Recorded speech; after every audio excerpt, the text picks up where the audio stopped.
ఇది కేవలం సమాచారంగా మాత్రమే భావించండి. వైద్య నిపుణులను సంప్రదించండి. ఇప్పుడు డాక్టర్ల మీద గూడా చాలా మందికి అనుకుంటూ ఉంటారు గదా! అంటే వెళ్ళంగానే అంటే అన్‌వాంటెడ్‌గా యాంజియోగ్రామ్ చేసేస్తారు, స్టంట్లు వేసేస్తారు అనేసి. దాని గురించి మీరేమంటారు? నేను దీంతో ఏకీభవించనండి. చాలామంది నాకనిపిచ్చేదేంటంటే ట్రైనింగ్ ఇష్యూస్ ఉంటాయి. ఎఫిషియన్సీ ఇష్యూస్ ఉంటాయి. అంటే తెలియక చేయటమే తప్పించి, తెలిసి చేసే వాళ్ళు సంఖ్య ఉండదని నేను చెప్పను. చాలా తక్కువుంటది. కానీ అది ప్రజలెలా గ్రహించాలనేది నాకు తెలీదు. ఎందుకంటే అది గ్రహించటం అనేది నేను చూసిందేంటంటే కొంతమందికి వాళ్ళకి కూడా ప్రాక్టీస్ బావుంటది.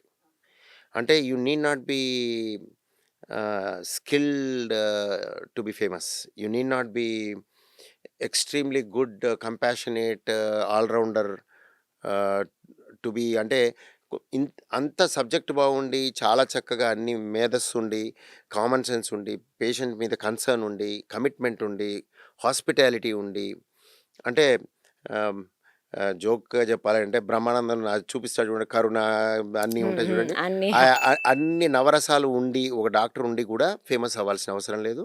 సరైన అంటే ఆ డాక్టర్ దగ్గరికి పేషెంట్స్ ఎళ్ళాలని లేదు.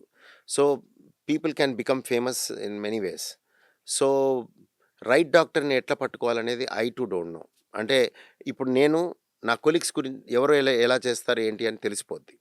సో, నేను ఇప్పుడు నాకు తెలిసిన వాళ్ళు అడిగారనుకోండి, నాకు తెలిసిన వాళ్ళకి అక్కడ ఉన్నానురా ఎవరు చూపించాలని మనం చెప్పగలుగుతాం. అది కూడా మనకు ఎక్స్‌పోజ్ అయిన వాళ్ళు. మనకు తెలియని వాళ్ళ గురించి మనకు తెలీదు. తెలిసిన వాళ్ళల్లో వీళ్ళ దగ్గర పోకూడదు, వీళ్ళ దగ్గర పోవాలని చెప్పగలం. అది తక్కువుంటుంది. Majority of people they try to do good. Simple logic అండి. పేషెంట్ మంచిగా అయితే క్రెడిట్ ఎవరికొస్తుంది?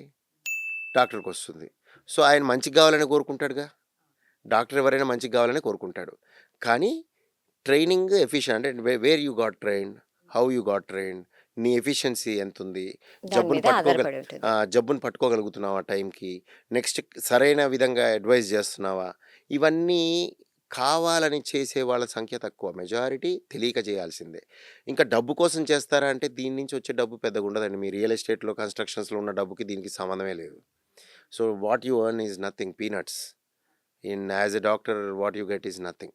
సరే, ఈ మధ్య కోవిడ్ వ్యాక్సిన్ యేసుకున్నాక అంటే ఆ వ్యాక్సిన్ తర్వాత గుండె జబ్బులొస్తున్నాయి, హార్ట్ అటాక్స్ వస్తున్నాయని చాలా మందిలో అయితే వాళ్ళు అనుకుంటున్నారు. దీని గురించి మీరేమంటారు? అంటే అది పూర్తిగా కరెక్ట్ కాదు. ఆహ్, మెజారిటీ కరెక్ట్ కాదు. పూర్తిగా అంటే 90% అది కరెక్ట్ కాదు. ఒక 10% దాంట్లో ఒక చిన్న ఇదుంది మెలిక. సో, మీకు చెప్పాలి అంటే వ్యాక్సిన్ అంటే ఏంటి? కోవిడ్ వ్యాక్సిన్ అంటే కి కోవిడ్ నుంచి కిల్డ్ కిల్డ్ వ్యాక్సిన్ గాని, అటెన్యూయేటెడ్ వ్యాక్సిన్ అంటారు.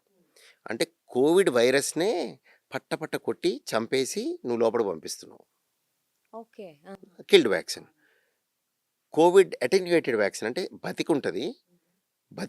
కానీ వీక్ అయిపోయి ఉంటది. దాన్ని అంటే ఇగ అది బతికే ఉంటది గానీ పనికి రాకుండా ఉంటది. దాన్ని పంపిస్తున్నాం. ఇంకొకటి కాంపోనెంట్ వ్యాక్సిన్. దాంట్లో కోవిడ్‌ని ముక్కలు జేసి దాంట్లో కొన్ని భాగాలని నువ్వు పంపిస్తున్నావు. ఫైనల్‌గా ఏంటిది? కోవిడేగా. కోవిడే. సో, ఆ! కోవిడ్‌ని పంపిస్తున్నారు వ్యాక్సిన్ అంతే. త్రూ. ఓకే. అంతే దాన్నే వ్యాక్సిన్ అంటావు. ఫస్ట్ లాజిక్ అది వాడండి. సో, కోవిడ్ అనే వైరస్ ఇదేం పెద్ద విషయం గాదు. కోవిడ్ వైరస్ గూడా ఒక వైరస్సే. పాత వైరస్ ఇన్‌ఫ్లుయెన్జా ఉంది. ఇప్పుడు మీరు వ్యాక్సిన్స్ అన్నీ ఇన్‌ఫ్లుయెన్జా ఇప్పుడు అందరూ టెట్రా అని ఒకటి తీసుకుంటున్నారు. ఇన్‌ఫ్లుయెన్జా ఫ్లూ టెట్రా అని. ఆ వ్యాక్సిన్ 4 ఇన్‌ఫ్లుయెన్జా వైరస్‌లు H3N1, H1N1 4 ఉంటాయి ఇన్‌ఫ్లుయెన్జా వైరస్‌లు. వాటిని నేను చెప్పినట్టే చేసి వ్యాక్సిన్ అవును. ఇస్తున్నారు. అలా న్యూమోకోకల్ వ్యాక్సిన్ అని ఒకటుంది. షింగెల్స్ అని ఒకటుంది. Chicken pox. సో, ఇట్లా అన్ని వ్యాక్సిన్స్ కూడా అలానే తయారవుతాయి. పోలియో ఎట్లా అరికట్టబడింది పోలియో? పోలియో గూడా అటెన్యూయేటెడ్ వ్యాక్సిన్. అటెన్యూయేటెడ్ అంటే దాన్ని నేను చెప్పినట్టు బతికే ఉంటది. పనికి రాకుండా చేసి నోట్లల్లో ఏసి ఇప్పుడు లేకుండా అయింది. ఎలా అయిందది? అందరికిచ్చారు. దానికి హెర్డ్ ఇమ్యూనిటీ అనొస్తది. హెర్డ్ అంటే ఒక మనిషి నుంచి ఇంకో మనిషికి నేను పోలియో వ్యాక్సిన్ ఏసుకున్నాననుకోండి మోషన్‌లో వస్తుంది. అది మళ్ళీ ఇన్ఫెక్ట్ అవుతుంది. బికాజ్ మోషన్ సపోజ్ సరిగ్గా గడగలేదు అది అంటే ఏదో వాటెవర్ మన హైజీన్ తీసేస్తే అది వేరే చోటకి ఎళ్ళి వేరే వాళ్ళ నోట్లోకెళ్తుంది. సో, అలా వ్యాక్సిన్ ఇవ్వటమే గాకుండా హెర్డ్ ఇమ్యూనిటీ అంటారు. అన్ని రకాలుగా వచ్చి అది ఆల్రెడీ వచ్చింది గాబట్టి రెండో దాన్ని రానీయట్లేదు. దాన్నే ఇమ్యూనిటీ అంటారు. ఇప్పుడు కోవిడ్‌లో గూడా అదే. మీరు ఈ కోవిడ్‌నిచ్చారు గాబట్టి ఆ యాక్చువల్ కోవిడ్ లోపలికి రాలేదు. ఆల్రెడీ ఉందిగా సో, అదెందుకొస్ వ్యాక్సిన్ వేసుకోవడమే తప్పా అట్లయితే? తప్పెట్లయిద్ది? ఇప్పుడు మీకు ఎగ్జాంపుల్ ఏం జెప్పాను? అది ఎలా అరికట్టబడింది? పోలియో వ్యాక్సిన్ ఎట్లా అరికట్టబడింది? అదే దాన్ని చంపబడి బాడీలోకి అది కూడా ఇచ్చారు. చంపలేదు, అటెన్యూయేటెడ్. అదే ఆల్మోస్ట్ చంపినంత పని. అది అలానే కదా మనకి లేకుండా పోయింది. స్మాల్ పాక్స్ అట్లే కదా పోయింది. మరి ఇవన్నీ ఎలా పోయాయి? అలానే కోవిడ్ ఇవి కూడా వ్యాక్సిన్లు తయారు చేసింది సేమ్ ప్రిన్సిపల్. బట్ డిఫరెన్స్ ఏంటంటే ఆ పోలియోలు అవన్నీ మోడిఫై కావు. సో లైఫ్ టైంకి అవి పోయాయి. రాకుండా అవును. పోయాయి. ఈ కోవిడ్ మోడిఫై అవుతుంది. అంటే ఒకరోజు చెయ్యి మార్చుకుంటుంది, ఓ చోడు తలకాయ మార్చుకుంటుంది, రావణాసుడు 10 తలల టైపులో ఇటువైపు ఒక తల ఇటువైపు ఉండదు, ఆ టైపులో అన్నీ మారుస్తుంటే అప్పటికి మన బాడీ రికగ్నైజ్ చేస్తుంది దీంట్లో ఒక పార్ట్ని. అందుకని దాన్ని పూర్తిగా తోసేయకుండా కొంచెం వచ్చిపోయిన అంటే దాని ఇది తగ్గుద్ది అనమాట, దాని యొక్క ప్రభావము తీవ్రత తగ్గుద్ది. కానీ మీ అన్న ప్రశ్నకి ఇదంతా అక్కడికి ఎలా రావాలి అంటే, కోవిడ్ వచ్చిన వాళ్ళని తీసుకున్నట్టయితే ఆ తీవ్రత ఎక్కువ వచ్చిన వాళ్ళని, అందరినీ కాదు, కోవిడ్ ప్రతి మనిషికి వచ్చిందండి. చాలామందికి ఇది తెలియదు. పాండమిక్ అంటే ఏంటి? కొత్త కొత్త కోడలు మన ఇంటికి వచ్చినట్టు సర్దుకోవడానికి టైం పడుతుంది కదా. లేకపోతే కొత్త అత్తగారి దగ్గర కోడలు వెళ్ళినప్పుడు సర్దుకోవడానికి ఎలా తర్జన భర్జన అయిద్దో, కొత్త వైరస్ వస్తే మన భూమి మీదకి మనం కూడా దాన్ని తట్టుకోవడానికి టైం పడుతుంది. సో అది అందరికీ వస్తుంది, ఎందుకంటే అందరికీ కొత్తే. కానీ తీవ్రత కొంతమందిలోనే ఉంటుంది. అది 100లో 2 చంపేసింది అప్పట్లో. ఇప్పుడు అలా ఉండదు. ఇప్పుడు 10,000లో ఒకళ్ళకే ప్రమాదం అయింది వచ్చినా కూడా. ఎందుకు? బాడీ ఒకటి అడ్జస్ట్ అయింది. బాడీ అడ్జస్ట్ అయింది, అడాప్ట్ అయింది. 2 రకాలుగా అడాప్ట్ అయింది. ఒకటి వైరస్ అందరికి వచ్చింది కదా, ఆ వైరస్ తోసిపుచ్చేస్తుంది, దాన్ని తోసేస్తుంది. వచ్చినా కూడా దానికి రెడీగా ఉంటుంది ఇమ్యూనిటీ వచ్చి.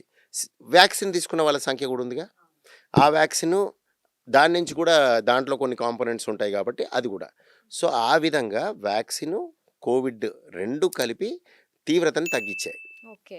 కానీ తీవ్రత ఎక్కువ ఉన్న సమయంలో అప్పుడు ఈ తీవ్రతలో థ్రాంబోటిక్ ఎపిసోడ్స్ అని వచ్చినాయి. థ్రాంబోటిక్ అంటే రక్తనాళాల్లో సిరలు అవ్వచ్చు, దమనులు అవ్వచ్చు, క్లాట్ ఏర్పడి గుండె రక్తనాళాల్లో క్లాట్ ఏర్పడితే గుండెపోటు, ఊపిరితిత్తుల నాళాలకి క్లాట్ ఏర్పడితే పల్మర్ ఎంబోలిజం అని టక్కని చనిపోతారు, బ్రెయిన్ రక్తనాళాల్లో క్లాట్ ఏర్పడితే పెరాలసిస్, కాళ్ళ రక్తనాళాల్లో అయితే కాలు ఇస్కిమియా అంటారు. ఓకే.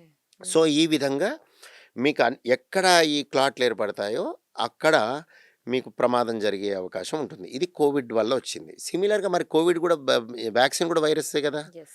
కానీ దీని ప్రభావం తక్కువ ఉంటుంది కాబట్టి తక్కువ మందికి ఇలా జరిగింది. అచ్చా. పర్సంటేజ్ తక్కువ ఉంటుంది. ఇది 1,00,000లో ఒకళ్ళకు ఉంటుంది, అక్కడ 10 ఇప్పుడైతే 1,000లో ఒకళ్ళు అనొచ్చు, అప్పుడైతే 100లో 2 అనొచ్చు. ఓకే. ఓకే. సో ఈ విధంగా కోవిడ్ వ్యాక్సిన్ అనేది దాంతో వచ్చింది అనకూడదు. దాంతో అన్నిటితో సైడ్ ఎఫెక్ట్స్ ఉంటాయి. ఆ సైడ్ ఎఫెక్ట్ ఉండేది 10,000, 1,00,000లో ఒకళ్ళకి. ఆ 1,00,000లో ఒకళ్ళకి ఇప్పుడు వ్యాక్సిన్, ఇందాక పోలియో వ్యాక్సిన్ చెప్పాను. పోలియో వ్యాక్సిన్ కొంతమందికి మీకు తెలుసో లేదో, పోలియో వ్యాక్సిన్ ఇచ్చాక కాలు పడిపోయి పోలియో వచ్చింది. వాళ్ళు మన దగ్గరకు వస్తూ ఉంటారు కూడా అప్పుడు ఆ సమయంలో. మరి వాళ్ళందరికీ ఇప్పుడు నేను వాళ్ళొక్కళ్ళకి వచ్చిందని చెప్పి మన ప్రపంచం అంతా వేసుకోకపోయి ఉంటే పోలియోలు చాలా మందికి వచ్చాయి. అవునవును. It is something like that. Okay.